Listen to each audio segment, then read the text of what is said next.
আপনি আছেন বলেই আমরা বেঁচে আছি। যদি কখনো আপনাকে হারাই তাহলে আমরা পথ হারা হয়ে যাব। আজ রাতেই বড় রানীকে শেষ করতে হবে। তার এই প্রজাবৎসলতা আমার যে আর ভালো লাগছে না মন্ত্রী। কি করছো তোমরা? আমি কোনো অপরাধ করিনি, আমাকে এইভাবে ধরে নিয়ে যাচ্ছ কেন? এ কি, আমি তো এই ফুলের মধ্যে বন্দী হয়ে গেলাম। আমি বন্দী হলেও কেউ না কেউ আমার মুক্তির পথ খুলে দেবে একদিন। এই ফুলকে ছোঁয়া মানে নিজের জীবনে অন্ধকারকে ডেকে আনা।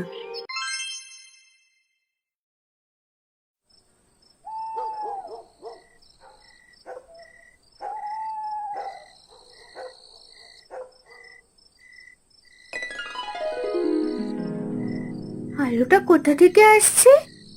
ওই যে কালো গোলাপের বাগান, সেই জঙ্গলটাই। কিন্তু ফুলের ভেতর থেকে একটা মায়াবী মুখ দেখা যাচ্ছে। আহ, এই মুখটা যেন কাঁদছে। কে তুমি? তুমি কি আমার ডাক শুনছো? শোনো ছোট্ট মেয়ে, ভয় পেও না। আমি বন্দী হয়ে আছি এই কালো গোলাপের মধ্যে। আমার কণ্ঠ তোমার কানে পৌঁছেছে কারণ তোমার মন নির্মল। আমি চাই তুমি আমাকে মুক্ত করো, নয়তো এই অন্ধকারে পুরো রাজ্য গ্রাস করবে। আমার যে মুক্তি হবে না। রানীমা, আমি তো শুধু একটা ছোট মেয়ে। আমি কিভাবে তোমাকে মুক্ত করব? আমার হাতে কোনো শক্তি নেই। আমার বাবা তো সাধারণ কাঠুরে। তুমি কেন আমার স্বপ্নে এলে? কারণ এই পৃথিবীতে যাদের হৃদয় সৎ আর ভালোবাসায় ভরা, কেবল তারাই কালো গোলাপের অভিশাপ ভাঙতে পারে। তোমায় উজ্জ্বল কালো গোলাপটি কেটে নিজের কাজে রাখতে হবে, তাতেই আমি থাকবো। যদি আমি চেষ্টা করি, তুমি কি সত্যি মুক্ত হবে? আর মুক্ত হলে কি রাজ্যে শান্তি ফিরবে? হ্যাঁ, আমি মুক্ত হলে কালো গোলাপ আবার লাল হয়ে উঠবে। কিন্তু সাবধান, যাদের জন্য আমি এখানে বন্দী তারা তোমাকে থামানোর জন্য সব করবে। ভরসা রেখো ফুলপরির উপর, সে তোমাকে পথ দেখাবে। ফুলপরি? তাহলে সেই আমার সহায় হবে। কিন্তু হঠাৎ আলোটা মিলিয়ে গেল। রানীমা, কোথায় গেলে তুমি? মালা হঠাৎ ঘুম ভেঙে উঠে বসে পড়ে। ঘামে ভিজে গেছে তার শরীর। অন্যদিকে জঙ্গলে গোলাপের ডালে কালো গোলাপের পাপড়ি দুলতে থাকে বাতাসে।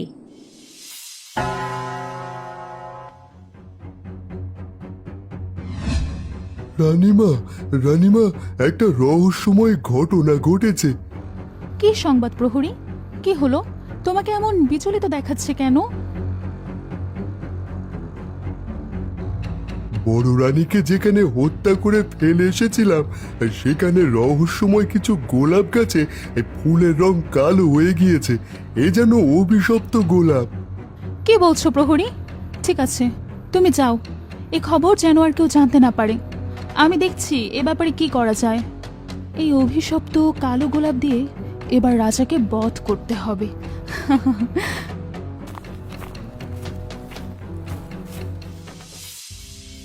রাজামশাই, আমি খবর পেলাম রানীর রক্তে লাল গোলাপ অভিশপ্ত কালো গোলাপ হয়ে গেছে।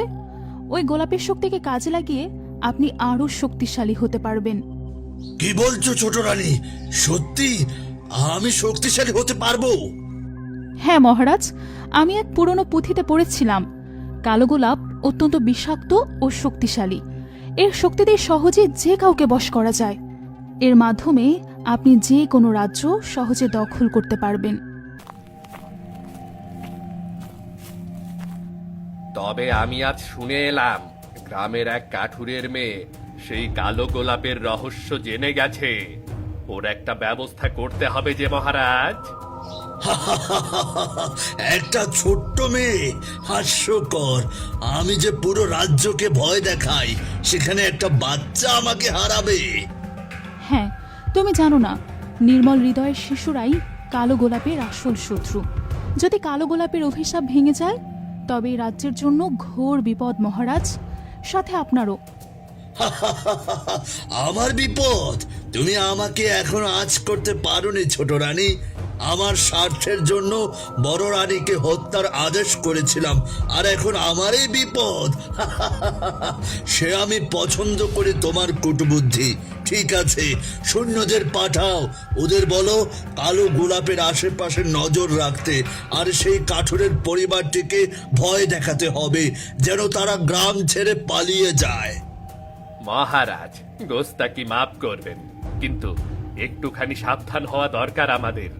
কালো গোলাপের শক্তি নিয়ন্ত্রণ করা সহজ নয়, হয়তো তা আমাদেরই গ্রাস করতে পারে।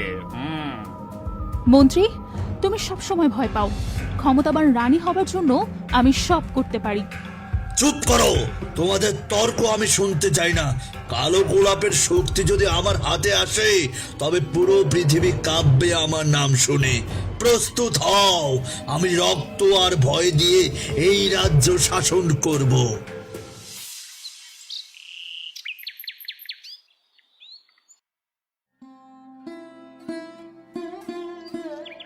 কি রে মা, কাল থেকে দেখছি তুই কেমন চুপচাপ হয়ে গেছিস। কি হয়েছে তোর বলতো? বাবা, আমি স্বপ্নে রানীকে দেখেছি। তিনি আমাকে বলেছেন উজ্জ্বল কালো গোলাপটা কেটে আনতে। তার ভিতরেই তিনি বন্দি আছেন, আমাকে যেটা আনতেই হবে। রানী যদি সত্যি ওই ফুলে বন্দি থাকেন, তবে আমাদের তাকে উদ্ধার করা উচিত। মা, তুই একা কেন যাবি? তোর বাবাও তোর সাথে যাবে ক্ষণ। ঠিক আছে মা, চলো বাবা, এখনই গিয়ে ফুলটা নিয়ে আসি, নয়তো ফুলটা অন্য কারোর হাতে গেলে বিপদ হয়ে যাবে। চল চল মা, এখনই বের হই। ওই দেখো বাবা, কালো গোলাপটা কেমন চকচক করছে, ওটাকেই কেটে নিতে হবে আমাদের। এই তো, আমি সাথে করে কাঁচি নিয়ে এসেছি। সরে দাঁড়া দেখি, আমি ফুলটা কেটে নিই, নইলে আবার তোর গায়ে কাঁটা লাগতে পারে। যখন গোলাপ কাটতে যাবে, তখনই ফুল পরিয়ে সে হাজির হয় সেখানে। খবরদার কানাই, তুমি গোলাপকে স্পর্শ করো না, এতে তোমার ক্ষতি হতে পারে। তোমার মেয়ে মালাই পারে এই ফুলকে স্পর্শ করতে। ঠিক আছে পরি, তাই হবে। এই নে মা, কাঁচিটা সাবধানে ফুলটা কেটে নিয়ে আয়। ঠিক আছে বাবা, আমি কালো গোলাপকে এখনই কেটে নিয়ে আসছি। এই বলে মালা কালো গোলাপের কাছে যায়, হাত দিয়ে স্পর্শ করে কাঁচি দিয়ে কেটে নিয়ে আসে। কালো গোলাপ কাটার পর গাছে তো আর কালো গোলাপ নেই। এদিকে রাজা জেনে গেছে কালো গোলাপের কথা। একটা কাজ করা যাক, আমি গাছে আবার গোলাপ ফুটিয়ে কালো করে দিই, যাতে কেউ সন্দেহ না করতে পারে। ঠিক আছে পরি, তুমি তাই করো, তাহলে তারা বুঝতেই পারবে না যে আসল গোলাপ এখানে নেই।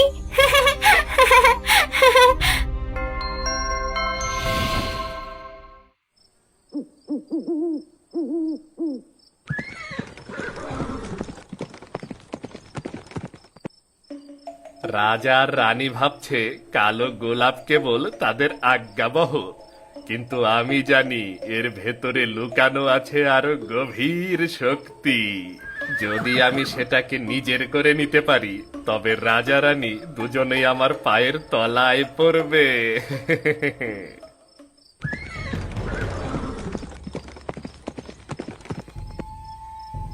মহারাজ আপনাকে খুঁজছেন, কিন্তু আপনি এখানে কি করছেন? কিছু না, আমি তো শুধু এই গোলাপের পাহারা দিচ্ছিলাম। যাও যাও, রাজাকে বলো আমি শিগগির আসছি, বলো। জি মন্ত্রী মহাশয়, তবে সাবধান হন। ফুলটার দিকে বেশিক্ষণ তাকালে অদ্ভুত ঘোর লাগে। দুদিন আমরা পাহারা দিয়ে বুঝেছি। সেটাই তো চাই, যত বেশি ঘোর তত দ্রুত আমি এই রহস্য আয়ত্ত করতে পারবো। কিছু বলবেন মন্ত্রী মশাই? না না না না না, চলো এখান থেকে। সৈন্যরা ঘোড়া ছুটিয়ে চলে যায়। মন্ত্রী কালো গোলাপের দিকে তাকিয়ে থাকে এক লোভনীয় দৃষ্টিতে।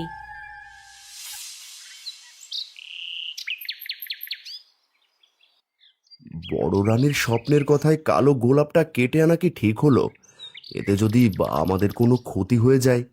না গো, ওভাবে ভেবো না। আমাদের নিজের কথার সাথে অন্যের কথাও ভাবা উচিত।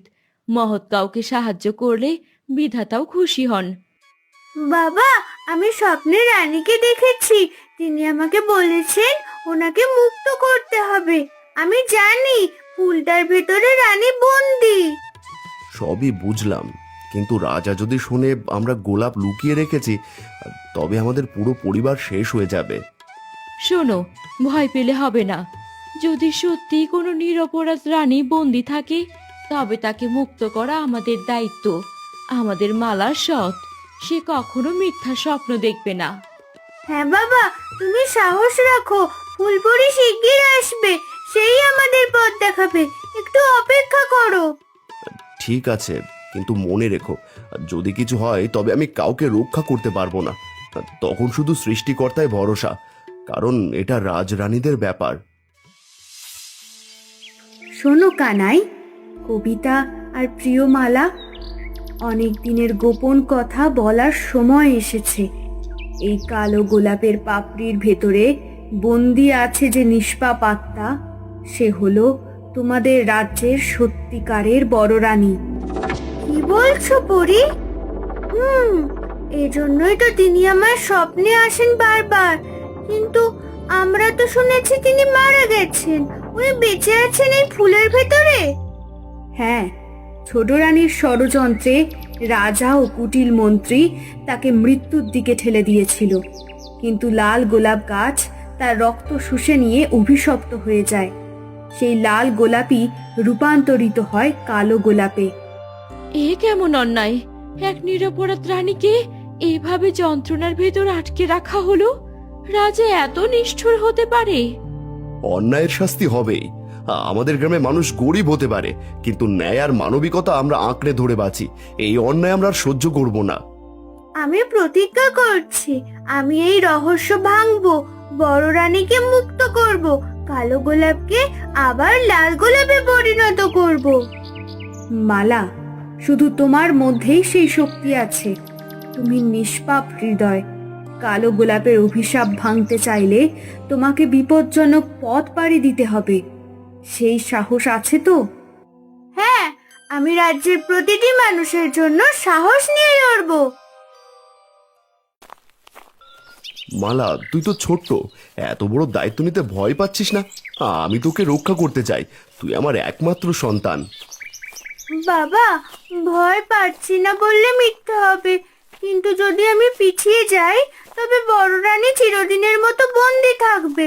আমি চাই আমাদের রাজ্য থেকে অন্ধকার সরে যাক। আমার মেয়ে কত বড় হয়ে গেছে। আমি জানি তুই আমাদের গর্ব, কিন্তু মা, আমার জানি কেমন লাগছে, খুব ভয় হচ্ছে। কবিতা, চিন্তা করো না, আমি মালার পাশে থাকব, কিন্তু পরীক্ষার মুখোমুখি তাকে একাই হতে হবে। যদি রাজা, ছোট রানী আর মন্ত্রীর বিরুদ্ধে দাঁড়াতে হয়, আমি দাঁড়াবো। তুই একা নোস মা, আমরা সবাই তোর সাথে আছি। চলো, সময় নষ্ট করা যাবে না। এভাবে চললে অনেক সময় লেগে যাবে রাজ্যে পৌঁছাতে। যত দেরি হবে, কালো গোলাপের অভিশাপ তত শক্তিশালী হয়ে উঠবে।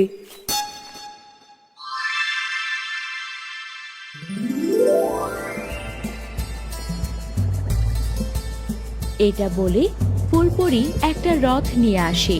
সেই রথে করে কানাই, মালা আর কবিতা রওনা হয়ে যায় সেই রাজার উদ্দেশ্যে।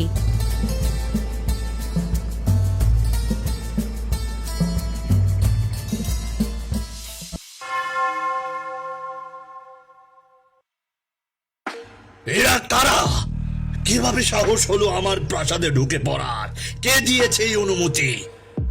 ও, সেই কাঠুরের পরিবার। কি হাস্যকর! গরিবের মেয়ে রাজপ্রাসাদে এসে নাকি বীরত্ব দেখাবে। মহারাজ, আমাকে অনুমতি দিন, এদের এক্ষুনি বেঁধে ফেলি। এরা শুধু আমাদের পরিকল্পনা ব্যর্থ করতে এসেছে মনে হয় মহারাজ। তোমরা যতই শক্তিশালী ভাবো নিজেদের, সত্যকে চিরকাল চাপা দেওয়া যায় না। বড় রানীকে হত্যা করেছো, কিন্তু তার আত্মা এখনো তোমাদের সামনে দাঁড়িয়ে আছে। আত্মা? এসব বাজে কল্পনা দিয়ে রাজ্য শাসন চলে না মেয়ে। শক্তি চাই, ক্ষমতা চাই, আর সেই শক্তি এখন কালো গোলাপের ভেতরে, তাই না? যদি দরকার হয় তবে আরো রক্ত ঝরবে। কালো গোলাপের শক্তি আমি একাই ভোগ করব। লোভ তোমাদের অন্ধ করেছে। যেই শক্তি অন্যায়ের উপর দাঁড়িয়ে, সেটা কখনো স্থায়ী হয় না। আমি কাঠুরে কুড়ালের এক আঘাতে আমি গাছ কেটে ফেলি, আজ অন্যায় শেকড়ও কেটে ফেলবো। সৈন্যরা, তোমরা এতদিন ভুল শাসকের অধীনে থেকেছ, কিন্তু রাজ্যের আসল রানী এখনো বেঁচে আছেন। চোখ খোলো, ন্যায় বেছে নাও। সৈন্যদল দ্বিধায় পড়ে যায়। কয়েকজন অস্ত্র ফেলে দেয়। রাজপ্রাসাদ যেন কয়েক মিনিটের মধ্যে বদলাতে থাকে। মালা দেরি না করে কালো গোলাপ বের করে হাতে তুলে নেয়। হে বড় রানী, যদি সত্যি আপনি নির্দোষ হন তবে আমার নিষ্পাপ হৃদয়ের ডাকে সাড়া দিন। আপনার আত্মা মুক্ত হোক, রাজ্য ফিরে পাক আলোর ছোঁয়া। কালো গোলাপের অভিশাপ ভেঙে যাও, পবিত্র নির্মল হৃদয়ের শক্তিতে শৃঙ্খল ভাঙো।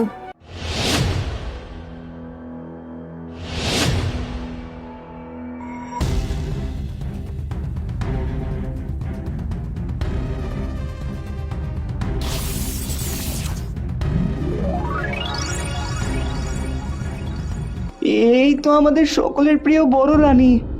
রানীমা, আমাদের আপনি ক্ষমা করবেন রানীমা। তোমরা কেঁদো না, এই তো আমি। ধন্যবাদ মালা, তুমি না থাকলে আমি চিরকাল বন্দী হয়ে থাকতাম। আজ তুমি শুধু আমাকে নয়, পুরো রাজ্যকে মুক্ত করেছো। এই কি সত্যি? তুমি তুমি বেঁচে আছো? না না, এটা হতে পারে না। আমি তোকে আর ফিরতে দেব না। মহারাজ বাঁচান, কালো গোলাপের অভিশাপ ভেঙে গেছে মহারাজ। আমাদের আর কারোরই রক্ষে নেই। চারদিকে সৈন্যরা ঘিরে আছে মহারাজ। অন্যায়কারী শাস্তি হবেই। আজ তোমাদের ক্ষমতার খেলা শেষ। জয় হোক ন্যায় বিচারের, জয় হোক আসল রানীর। আজ থেকে রাজ্য থেকে অন্যায়, লোভ আর বিশ্বাসঘাতকতা দূর হবে। মালা, তুমি রাজ্যের রক্ষা কন্যা। তোমার সাহসের কাহিনী চিরকাল বেঁচে থাকবে। আমি শুধু আমার মনের কথা শুনেছি, সত্যকে বাঁচাতে লড়েছি।